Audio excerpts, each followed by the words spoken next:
InsyaAllah kita meneruskan pembacaan kitab Manhaj Fiqh Asy-Syafi'i jilid yang pertama, yang mana kita sudah pun masuk kepada tajuk yang terakhir, yang muqaddimahnya dah kita baca pada bulan yang lepas.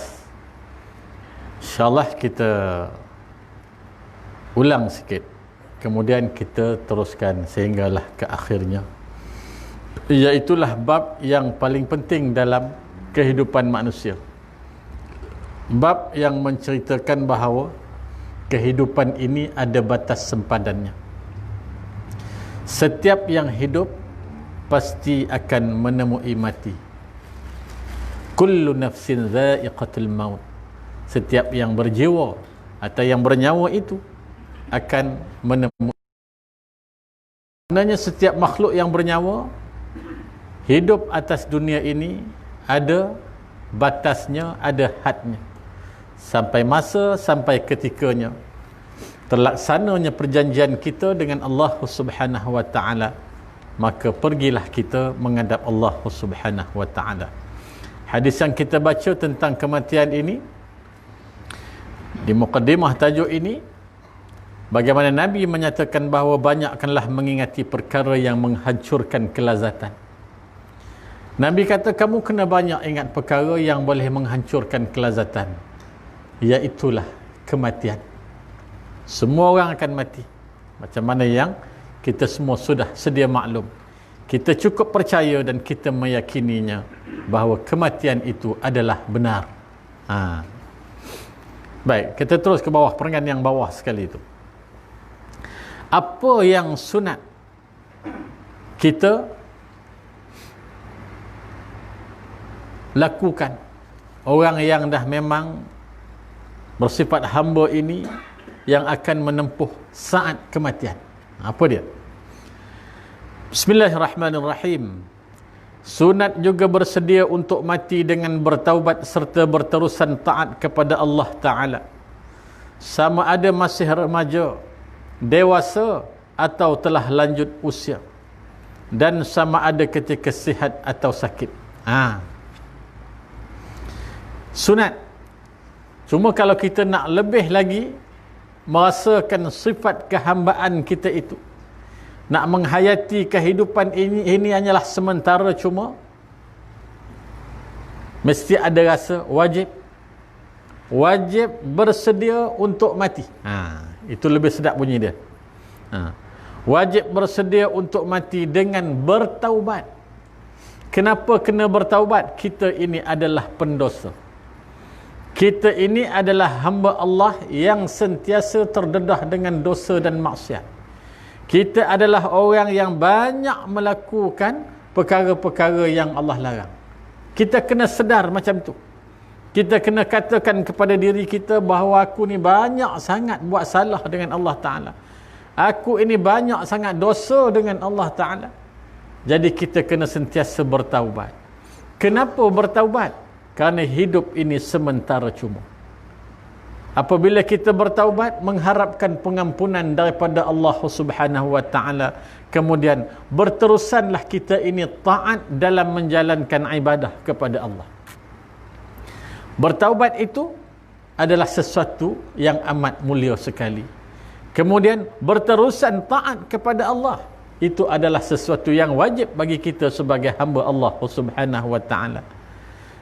Nak bertaubat, nak taat kepada Allah ni waktu bila? Dia tak kira waktu bila. Dengan terang dan jelas disebutkan, sama ada masih remaja, dewasa atau telah lanjut usia. Jangan cerita nak bertaubat ni nak tunggu tua.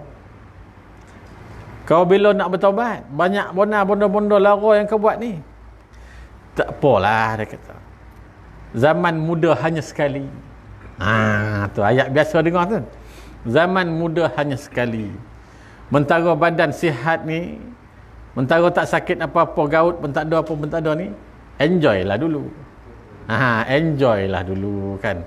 Sampai masuk pencen, nak dekat pencen besok, berubahlah sikit. Dah pencen, kita bertaubatlah kepada Allah. Takut tak sempat pencen, Allah pencenkan dulu kita dari atas dunia. Bila masa nak bertaubat. Jadi ketika kita berada di atas muka bumi Allah ini, remaja ke, dewasa ke, Andalusia ke? Pernah dengar Andalusia? Tak payah huraian tu, nanti dia sensitif sikit. Lanjut usia, ambil Lucia je. Lanjut usia, apatah lagi bila kita berada di dalam keadaan, kita tahu dah kita ni dalam keadaan yang tak berapa nak sihat. Ni dia sebut, sama ada ketika sihat atau sakit, bertaubat. Tak semestinya bila sakit barulah kita nak rasa, oi, tak lama dah dengan saya. Kau tengok daripada keadaan badan ni, ya Allah, aku bertaubat. Baguslah kalau bertaubat. Takut-takut dah terlantar pun tak ya bertaubat. Itu masalah besar. Kan? Sihat ke, sakit ke, muda ke, tua ke, bertaubat kena buat selalu kepada Allah. Di samping itu, banyakkanlah ketaatan kita kepada Allah. Banyakkanlah mengingat Allah Subhanahu wa ta'ala. Hal ini demikian. Kenapa dia suruh bertaubat? Kenapa dia suruh banyakkan ibadat, taat kepada Allah? Sebab kerana ajal seseorang hanya dalam pengetahuan Allah. Tak ada siapa manusia yang boleh tahu bila dia akan mati. Tarikh bila, masa bila, umur berapa, di mana, dalam keadaan apa, disebabkan apa, tak tahu. Semua itu dalam ilmu Allah Subhanahu wa ta'ala. Kerana mati itu tidak semestinya sakit. Tengok dia sebut. Tidak semestinya maut lebih hampir kepada orang tua daripada orang muda. Atau lebih hampir kepada orang sakit daripada orang sihat. Cumanya, kalau mengikut hukum akalnya, orang tua akan mati terlebih dahulu daripada orang muda. Hukum akal. Tetapi di dalam ilmu Allah Subhanahu wa ta'ala, dia tertakluk kepada perjanjian kita dengan Allah. Tak kira kau tua atau muda, berapa umur ketika itu hanya Allah saja yang tahu. Nak pula di zaman ini, kan? Di zaman ini kita tengok kematian datang menjemput, tak kira usia. Ramai orang-orang muda yang pergi meninggalkan dunia ini dalam keadaan-keadaan yang kita tak jangka. Kalau nak cerita kemalangan jalan raya, ramai di kalangan orang muda. Kerana itulah perjanjian mereka dengan Allah Subhanahu wa ta'ala. Dunia hari ini berbeza dengan suatu ketika dulu. Dulu kalau cerita sakit darah tinggi, lemah jantung, kencing mani, umur 55 ke atas, sebab dah pencen kan. Tak ada apa kerja, pagi-pagi ngeteh, petang ngeteh, malam ngeteh, tu kerja. Jadi banyak penyakit singgah. Hari ini tuan-tuan, muslimin muslimat, umur seawal 10 tahun dah pun ada kencing mani. Nampak tak? Penyakit tidak mengira usia hari ini. Kematian juga tidak mengira usia. Bahkan yang sakit itu kadang-kadang terlantar bertahun-tahun tak ia mati. Kan? Yang sihat, segak, gagah perkasa ni tiba-tiba dapat berita malam tadi habis dah. Apa pasal pula? Tak tahulah dengar cerita tercokek tulang. Tercokek tulang kambing bakar. Contoh kan? Maknanya kematian itu penyebabnya berbagai-bagai. Jadi kalau kita faham, kalau kita yakin kematian itu adalah sesuatu yang benar, kematian akan datang menjemput bila-bila masa sahaja, maka bersiap siagalah kita. Itu adalah apa yang dianjurkan oleh Nabi sallallahu alaihi wasallam. Banyaklah menginsafi diri, dekatkanlah diri dengan Allah Subhanahu wa ta'ala, bertaubatlah kepada Allah dengan sebenar-benar taubat. Kemungkinan seorang muda direnggut maut ketika dia tenggelam dalam mimpi remajanya. Dia ulah bahasa tu kan.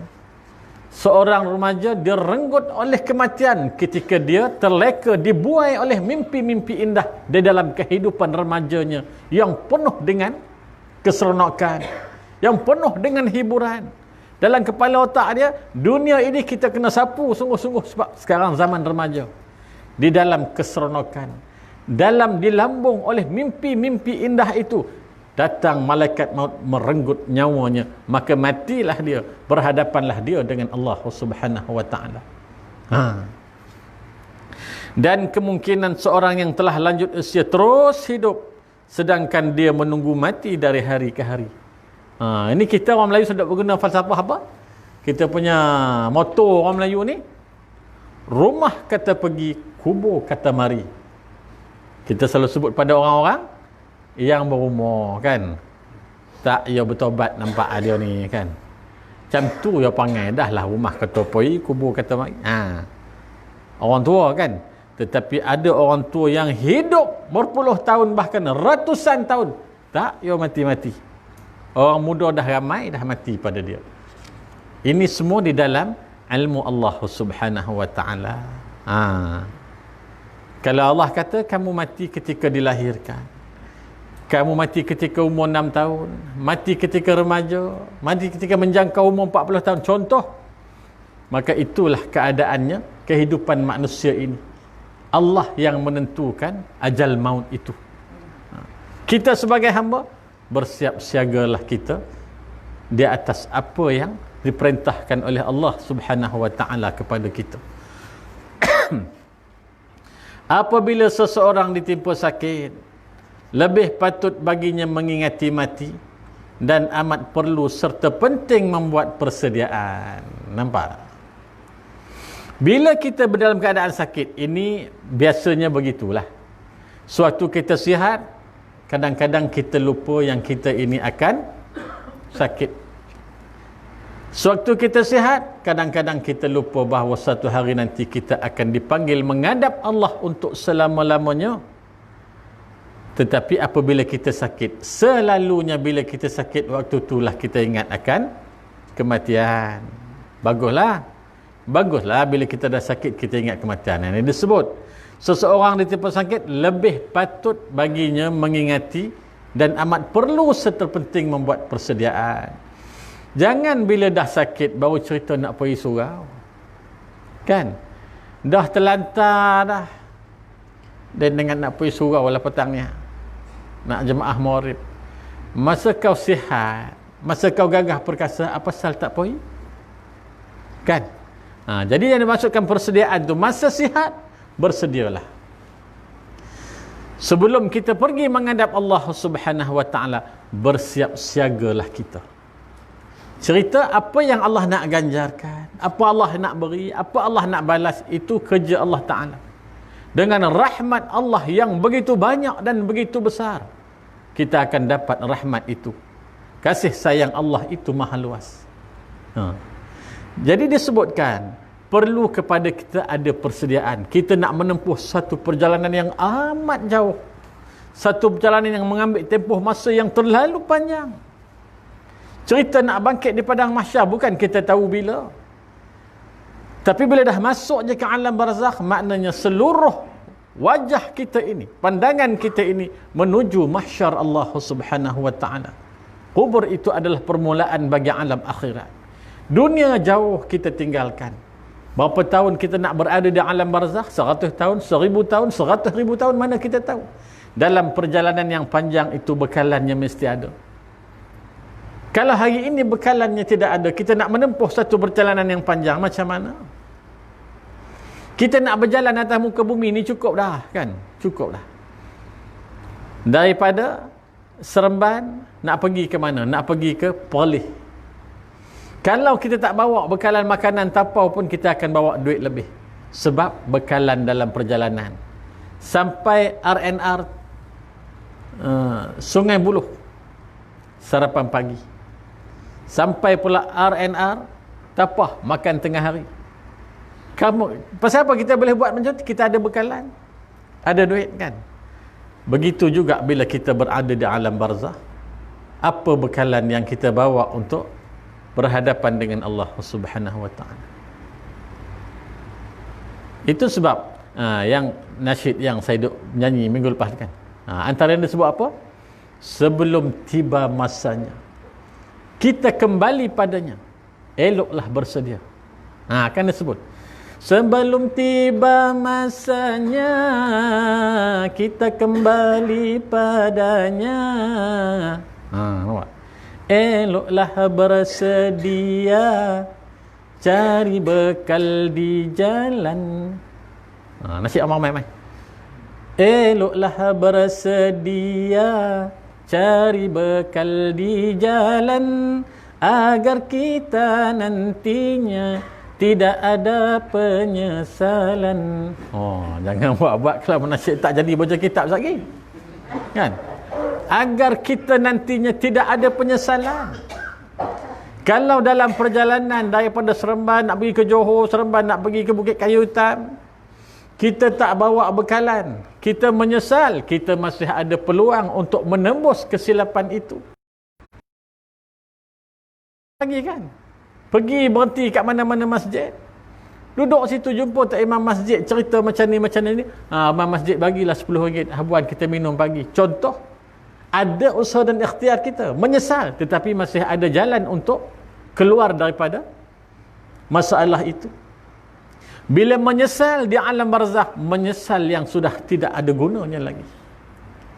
Menyesal yang sudah tidak ada apa lagi yang boleh kita buat. Ya Allah, ya Tuhanku, menyesalnya dulu aku tak semayang, ya Allah. Ya Allah, menyesalnya dulu aku tak duduk di dalam majlis-majlis ilmu, ya Allah. Menyesal, cerita menyesal masa tu. Masa tu cakaplah apa penyesalan sekalipun. Sebutlah nak bertobat macam mana sekalipun. Jawapannya ialah too late. Kaum putih lah sekarang kan. Sudah terlewat. Masa tu jalan sehala. Cerita menghembuskan nafas yang terakhir. Masuknya ke alam barzakh. Masuknya ke alam kubur. Jalan sehala.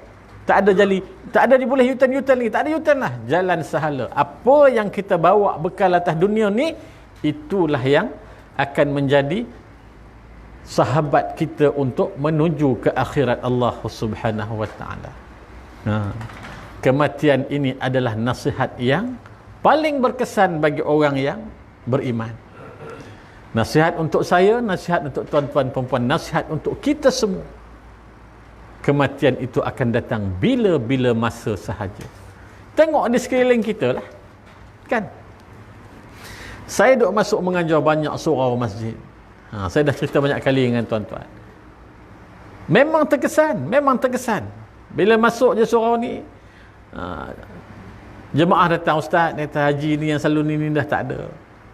Pergi surau ni, ustaz, terima haji yang selalu azan ni dah tak ada. Terkesan, kita nampak seorang-seorang mereka pergi meninggalkan kita. Apa tarbiyah yang kita nak ambil?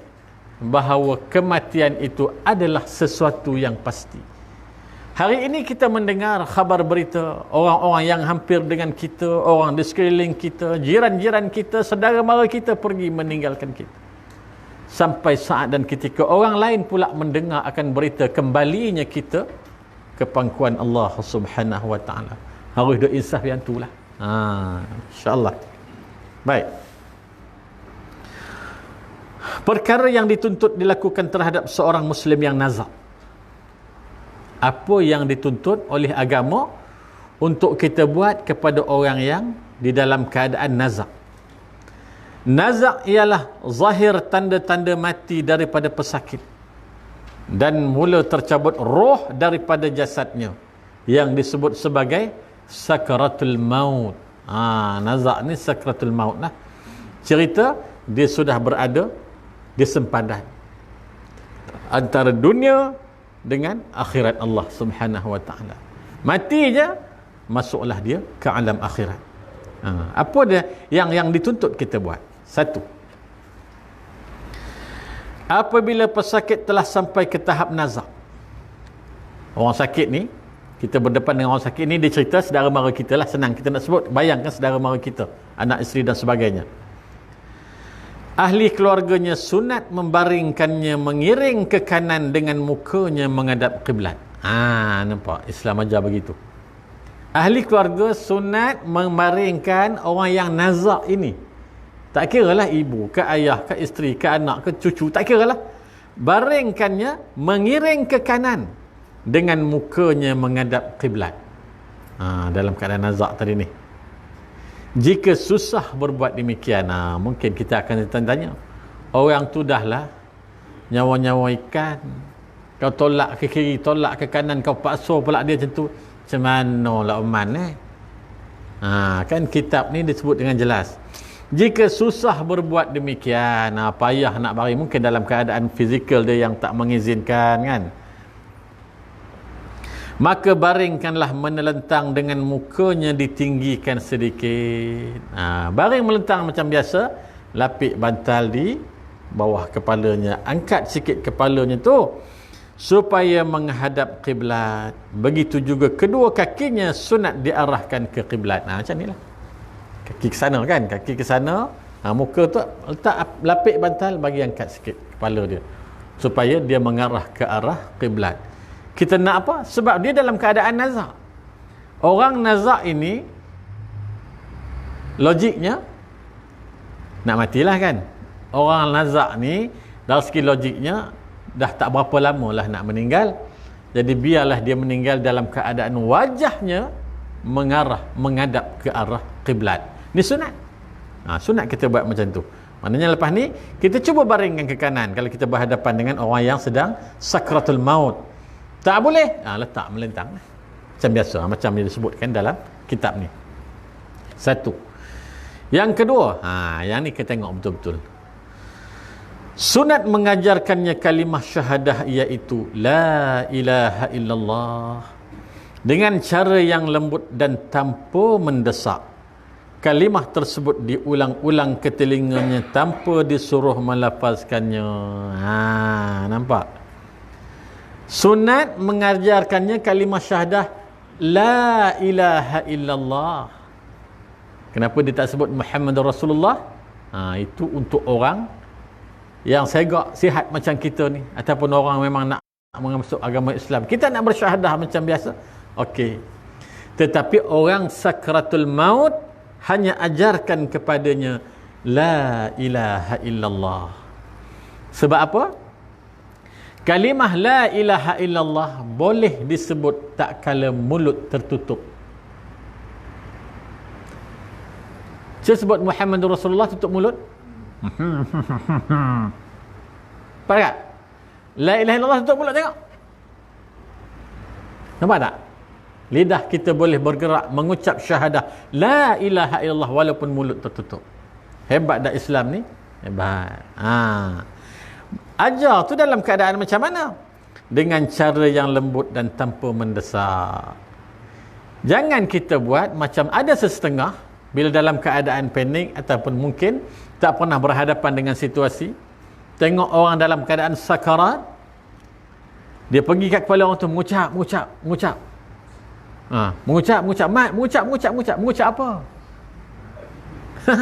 Mengucap apa? Kan ajar mengucap ni, kita pun pergi mengucap. Kau ni dah teruk ni, mengucap. Bukan macam tu. Ajarkan kepada dia la ilaha illallah. Selalu kita sebut macam mana? La ilaha illallah. Kat telinga kanan dia kan? La ilaha illallah. Dengan lembut. Ulang berkali-kali sampai kita nampak dia ambil. Kan? Kalau tak nampak pun tak apalah. Kita ulangkanlah. InsyaAllah itulah yang akan diucapkan kalau orang itu beriman dan tidak mensyirikkan Allah Subhanahu Wa Ta'ala. Jangan dengan cara yang keras. Macam kita duk berzikir.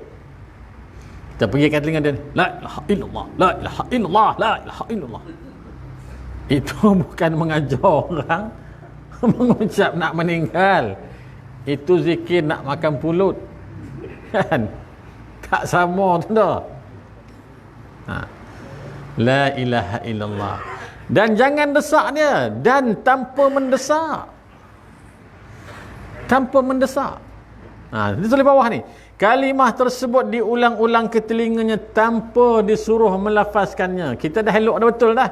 La ilaha illallah. Apa diam ni pula kau ni? Kan? Tak habis-habis dengan dogil. Nak mampus dogil kau ni. Jangan mendesak. Jangan suruh dia lafaz. Saat sakaratul maut ini, kalau kita baca kitab yang satu lagi yang saya dah baca kat surau bawah tu. Saat sakaratul maut ini, syaitan akan datang ni. Dari kiri, dari kanan, dari atas dan bawah telinga ni. Dia akan bisikkan.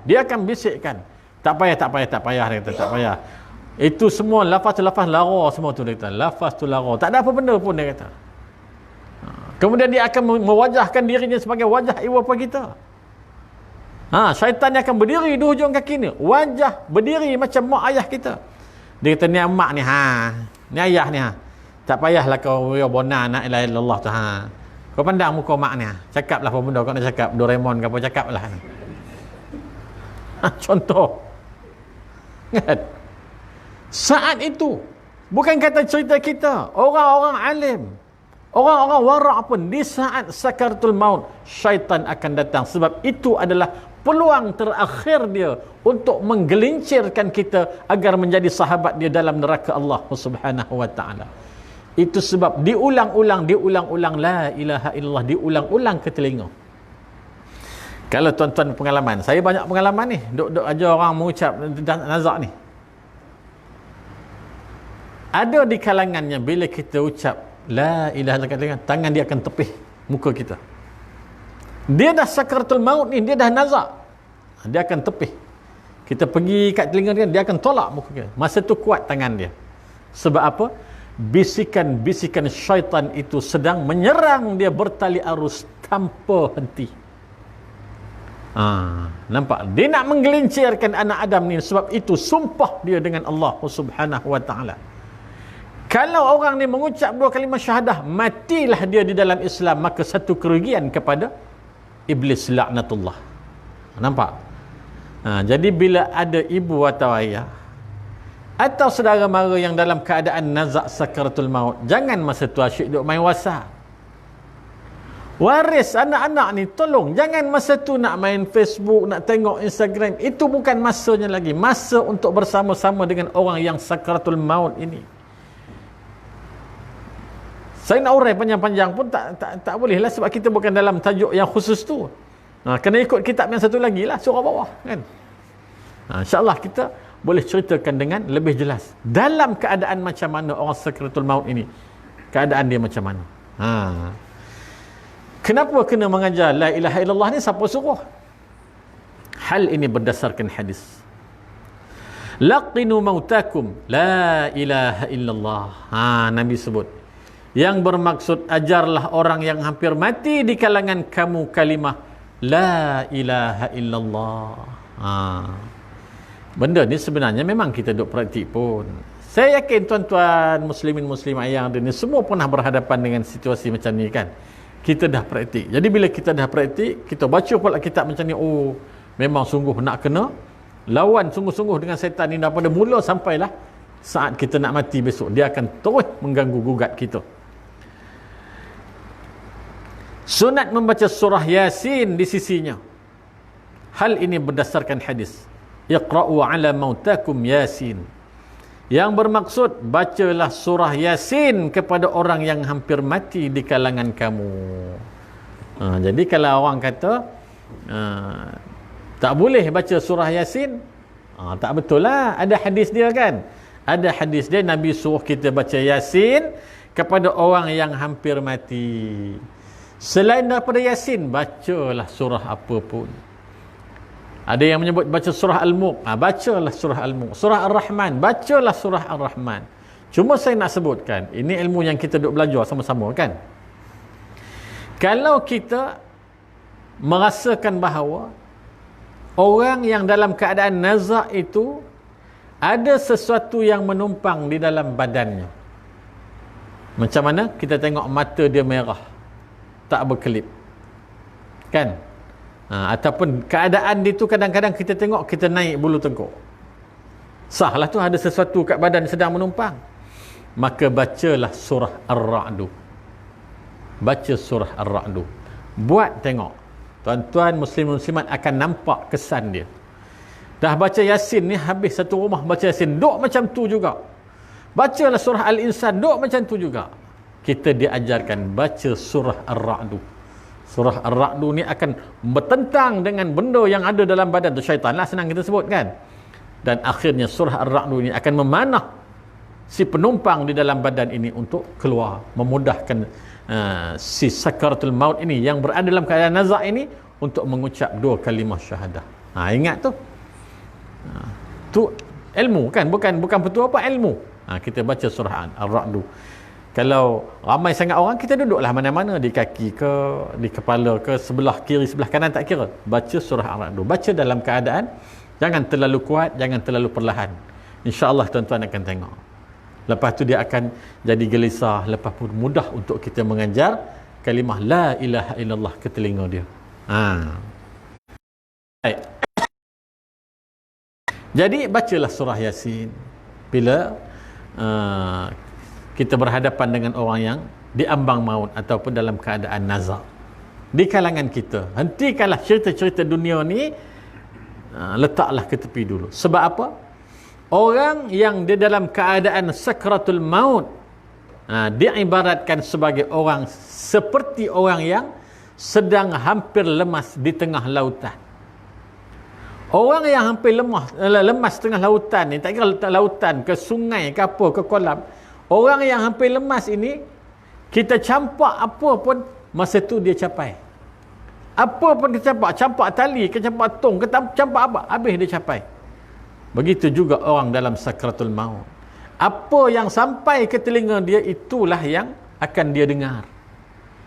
Kalau sampai kat telinga tu cerita bertekak, bersumpah seranah adik-beradik ni, duk cerita ayah duk sakarat, anak dah duk berbalah ni, yang itulah yang dia dapat.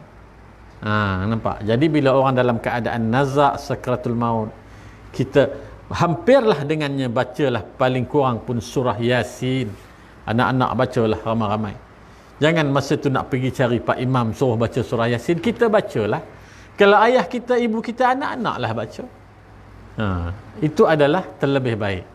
Itulah gunanya anak-anak, kita ajarkan dia baca Quran. Kadang-kadang mungkin kita tak hafal, kan? Kita tak hafal surah-surah, tak hafal. Apa yang kita ingat? Kita tak hafal surah Yasin. Ayat apa yang kita ingat? Qul huwallahu ahad. Baca qul huwallahu ahad. Biar telinga dia ini diisi dengan kalamullah. Paling tidak pun bacalah apa-apa kalimah Allah, wiridkanlah dekat telinganya.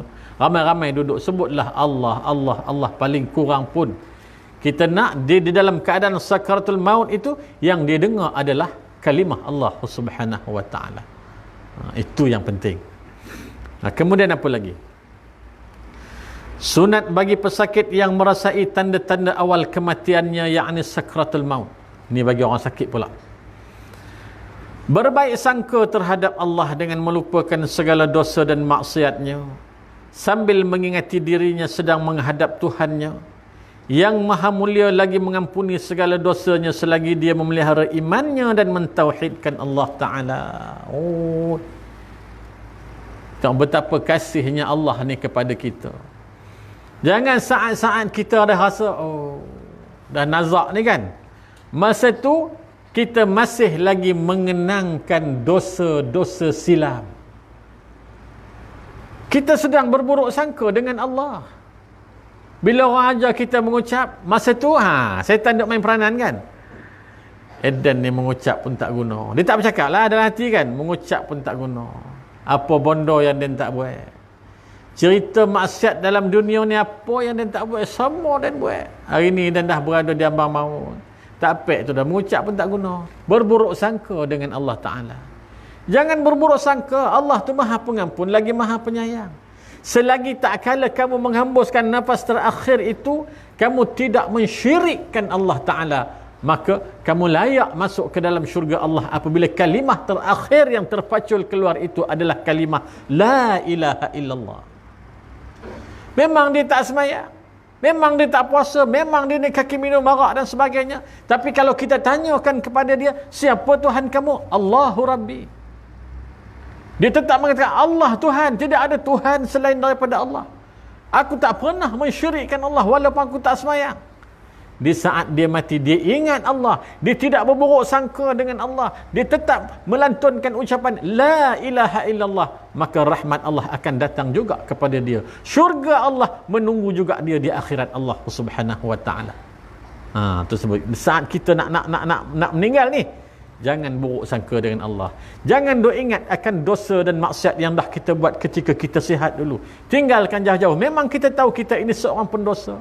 Memang kita ini bergelumang dengan maksiat, tapi saat kita dah nak dipanggil oleh Allah, menghadap Allah Subhanahu wa taala, ingatlah Allah itu Maha Pengasih, Maha Penyayang. Ingatlah betapa besarnya rahmat Allah. Ingatlah betapa Allah itu akan sentiasa mengampuni dosa-dosa orang yang sentiasa ingat kepada Allah Subhanahu wa taala. Bab kematian ni kan, ini baru bab kematian dalam kitab fiqh. Kalau kita baca bab kematian dalam kitab kematian tu, Allah Rabbi, saya kadang-kadang tak lepas nak baca pun. Dia dah jadi dia dah jadi suspend tu lebih kan. Dalam kitab fiqh ni macam nilah dia cerita. Tapi tetap memberi peringatan kepada kita bahawa kematian itu adalah benar. Kemudian kenapa kena berbaik sangka dengan Allah ni? Hal ini berdasarkan hadis yang sahih. Ana 'inda dhanni 'abdi bi, yang bermaksud Allah Subhanahu wa taala berfirman, aku mengikut sangkaan hamba-Ku terhadapku. Allah sebut dalam hadis qudsi. Allah kata, aku dengan hamba-Ku, prasangka aku pada hamba-Ku mengikut apa yang dia sangka pada aku. Kalau dia berburuk sangka dengan aku, itulah dia aku kepada dia. Tapi kalau dia berbaik sangka kepada aku, yakin kepada aku sebagai Tuhan seru sekalian alam, aku juga akan sentiasa memandangnya sebagai hamba yang sentiasa ingat dan takut kepada Allah Subhanahu wa taala. Jadi jangan buruk sangka dengan Allah. Dalam keadaan sakratul maut kita dalam keadaan sakratul maut, ingatlah kepada Allah Subhanahu wa taala. Cerita sesungguhnya bila kita dah masuk je ke alam kubur, tidak ada siapa yang boleh menolong kita. Tak ada satu manusia pun yang boleh menyelamatkan kita. Pangkat besar macam mana pun, anak ramai macam mana pun, duit banyak mana sekalipun, masuk je ke alam barzakh, dunia ini kita tinggalkan, seluruhnya kita tinggalkan. Yang ada pada ketika itu amalan ketika kita hidup. Yang boleh menyelamatkan kita ialah Allah Subhanahu wa taala. Kita nak Allah pandang kita, kita nak Allah tolong kita. Hari ini kita pandang Allah Ta'ala. Hari ini kita tolong Allah Ta'ala. Tolong apa? Tolong laksanakan apa yang Allah suruh, tolong tinggalkan apa yang Allah larang. Maka selamatlah kita berada di alam barzakh menuju akhirat Allah Subhanahu wa taala. Sedih saya tajuk malam ni kan. Sedih, cerita kematian ni sedih. Kalau tanya siapa sini yang bersedia untuk mati malam ni, mampu tak angkat tangan kan? Tanya siapa yang nak hidup 200 tahun lagi, ada borang ke ustaz? Kalau ada borang nak hidup berapa ratus tahun lagi, saya tak edar kat tuan-tuan, sisi seorang je kan. Tuan-tuan pergilah dulu, tak apa, saya nak hidup lagi. Kalau boleh isi borang mohon dengan Allah Ta'ala, alangkah ramainya manusia ni yang isi borang nak hidup lagi. Dunia ini memang menjanjikan 1001 macam keseronokan dan keindahan, tetapi semuanya itu palsu semata-mata. Akhirat Allah Ta'ala itu adalah yang benar lagi, kekal abadi. Habis cerita kematian tu habis. Ni cerita dah mati. Tadi sebelum mati kena macam ni. Bila dah mati, orang yang hidup nak buat apa? Waris kita, ibu ayah kita, kawan taulan kita, orang taman kita meninggal. Yang ni rasanya Tuan Haji, Tuan Imam lebih layak untuk mensyarahkan, sebab dia berdepan dengan benda ni. Kita jarang, saya jarang-jarang segala. Bukan jarang tak buat pun. Saya akan buat bila arwah ayah dulu, arwah pak mentua, kami buat adik-beradik. Untuk masyarakat sekeliling, kita bagi pada orang-orang otai-otai yang berpengalaman ni. Itu sebab saya sebut, jangan duk tengok saya baca ni semua saya betul. Contohnya nanti kita akan jumpa dengan bab kafan semua. Orang yang berpengalaman, dia dah tahu dah. Bila kita baca, dia dah tahu. Macam Tuan Haji contohnya, dia berpengalaman. Dan kalau si pembaca kitab ni salah, tegur. Sebenarnya bukan macam tu ustaz. Tegur. Kalau tak mau tegur dalam kuliah, PM tepi. PM tepi lebih baik kan. PM tepi, nanti minggu depan kita betulkan. Bukan ingat semua ustaz boleh mandi jenazah kan? Jangan buat-buat. Ustaz pun ramai dengan jenis pengecut ni kan. Jangan buat-buat. Baik, saya memang tabik kawan-kawan yang duk mandikan jenazah. Dia tak kira jenazah putus kepala ke, putus kaki ke, terburai perut. Kawan-kawan yang mengurus jenazah ni, dia steady je. Steady je, dia ngadap, tak ada masalah. Jadi mereka ni adalah orang-orang yang besar pahalanya menguruskan jenazah-jenazah ni. Orang yang memang cukup pengalaman. InsyaAllah loceng pun dah bunyi. Kita masuk tajuk baru. Perkara yang sunat dilakukan kepada orang Muslim selepas mati. Ni bukan cerita kapan mandi apa semua lagi ni. Mandi kapan tu kemudian. Cerita lepas je orang ni meninggal. Kita dah hajar tadi mengucap, dia pun menghembus nafas yang terakhir. Apabila seseorang mati dan keluar rohnya, sunat dilakukan perkara-perkara yang berikut. Yang pertama, minggu ketiga insya-Allah. Aqul qawli hadza wa astaghfirullahal azim li wa lakum. Assalamualaikum warahmatullahi wabarakatuh.